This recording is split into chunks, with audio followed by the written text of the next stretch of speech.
കഷ്ടപ്പെട്ട് മരുന്ന് കഴിക്കണോ? പ്രകൃതിദത്തമായ പരിഹാരം. അക്യുപ്രഷർ പോയിന്റിലൂടെ പ്രഷർ കൊടുക്കുന്നതിലൂടെ നിങ്ങൾക്ക് സാധാരണയായിട്ട് ഉണ്ടാകുന്ന വേദനക്ക് നല്ലൊരു പരിഹാര മാർഗമാണ്. സാധാരണയായിട്ട് തലവേദനയൊക്കെ വരാറുണ്ടല്ലോ, എന്തെങ്കിലും നമ്മൾ യാത്ര ചെയ്യുമ്പോൾ അല്ലെങ്കിൽ ഭയങ്കരമായിട്ട് നമ്മൾ സ്ട്രെയിനായിട്ട് വെയിൽ കൊള്ളുമ്പോൾ അങ്ങനെയൊക്കെ ആ ഒരു സമയത്ത് നമ്മൾക്ക് തലവേദന വരുമ്പോൾ നമ്മൾക്ക് പെയിൻ കില്ലേഴ്സ് കഴിക്കണോ അല്ലെങ്കിൽ ഉറങ്ങിയാലൊക്കെയാണ് നമ്മൾക്ക് ആ ഒരു വേദന മാറാറ്. എന്നാൽ അക്യുപ്രഷർ പോയിന്റിന്റെ കയ്യിലുള്ള ഈ ഒരു പോയിന്റിൽ നന്നായിട്ടൊന്ന് പ്രഷർ ചെയ്ത് കൊടുത്താൽ നിങ്ങൾക്ക് സാധാരണയായിട്ടുള്ള ഈ ഒരു തലവേദന മാറ്റിയെടുക്കാം. ഇനി നടുവേദന കൊണ്ട് ഭയങ്കരമായിട്ട് ബുദ്ധിമുട്ടുന്ന ആൾക്കാരുണ്ട്, ഇരുന്ന് ജോലി ചെയ്യുന്ന ആൾക്കാർ അല്ലെങ്കിൽ സാധാരണയായിട്ടുള്ള സ്ത്രീകൾ.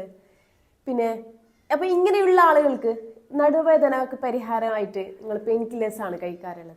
എന്നാൽ അക്യുപ്രഷർ പോയിന്റ് ഉണ്ട് കാലിൻ്റെ ഈ ഒരു ഭാഗത്തായിട്ട് നന്നായിട്ടൊന്ന് പ്രഷർ ചെയ്ത് കൊടുത്താൽ നിങ്ങൾക്ക് ഇത്തരത്തിലുള്ള പെയിൻ കില്ലേഴ്സ് ഒഴിവാക്കിയിട്ട് സാധാരണയായിട്ടുള്ള വേദനയ്ക്ക് ശമനം നേടാം. ഇനി സ്ട്രെസ്ഫുള്ളായിട്ട് ഭയങ്കരമായിട്ട് സ്ട്രെസ്ഫുള്ള ആളുകളാണോ നിങ്ങൾ? എന്തെങ്കിലും ജോലിയിൽ IT മേഖലയിലൊക്കെ ജോലി തിരക്കിലുള്ള ആളുകളൊക്കെ ആണെങ്കിൽ ഭയങ്കരമായിട്ട് സ്ട്രെസ്ഫുള്ളായിരിക്കും. അപ്പോൾ ഇതിന് നമ്മൾക്ക് കാലിൻ്റെ ഈ ഒരു ഭാഗത്തായിട്ട് നന്നായിട്ടൊന്ന് പ്രഷർ ചെയ്ത് കൊടുത്താൽ നിങ്ങൾക്ക് ഭയങ്കരമായിട്ടുള്ള സ്ട്രെസ്സ് റിലീഫ് ചെയ്യാൻ പറ്റും. പിന്നെ സുജുക് തെറാപ്പിയിൽ നമ്മൾ വീട്ടിലുള്ള സാധനങ്ങൾ ഉപയോഗിച്ചിട്ട്, അതായത് വെളുത്തുള്ളി, ഇഞ്ചി അല്ലെങ്കിൽ കുരുമുളക്, മഞ്ഞൾ, ഇതിൻ്റെയൊക്കെ ഒരു കഷ്ണം നമ്മളുടെ കൈപ്പത്തിയുടെ അല്ലെങ്കിൽ കാലിൻ്റെ ഉൾഭാഗത്തുമായിട്ട് കറസ്പോണ്ടൻസി ഏരിയ ഉണ്ട്. ഈ ഒരു കറസ്പോണ്ടൻസി ഏരിയയിൽ ഇതിനെ ഒട്ടിച്ച് വെക്കും.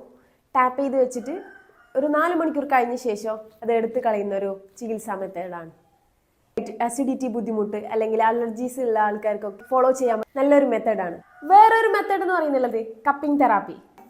ശരീരത്തിന്റെ അകത്തേക്ക് രാസവസ്തുക്കളോ മറ്റോ കടത്തിവിടാതെ നമ്മൾ ശരീരത്തിന്റെ പുറം ഭാഗത്ത് സ്കിന്നിലേക്ക് ടച്ച് ചെയ്തുകൊണ്ട് കപ്പ് കൊണ്ട് വാക്കം ചെയ്ത് എവിടെയാണ് ബുദ്ധിമുട്ട് ആ ഭാഗത്ത് വെച്ചുകൊണ്ട് ബ്ലഡ് സർക്കുലേഷൻ പ്രോപ്പർ ചെയ്യുന്ന ഒരു ചികിത്സാ മെത്തേഡാണ്. പലതരം അസഹ്യമായ വേദനക്കൊക്കെ മരുന്ന് കഴിച്ചിട്ടും മടുത്തുവോ? എങ്കിൽ അക്യുപങ്ക്ചർ ചികിത്സ ഇന്ന് തന്നെ സ്വീകരിക്കൂ. താഴെ കൊടുത്തിരിക്കുന്ന നമ്പറിൽ കോൺടാക്ട് ചെയ്യുക. Thank you. ഞാൻ acupuncturist Safra. Do follow, watch more videos.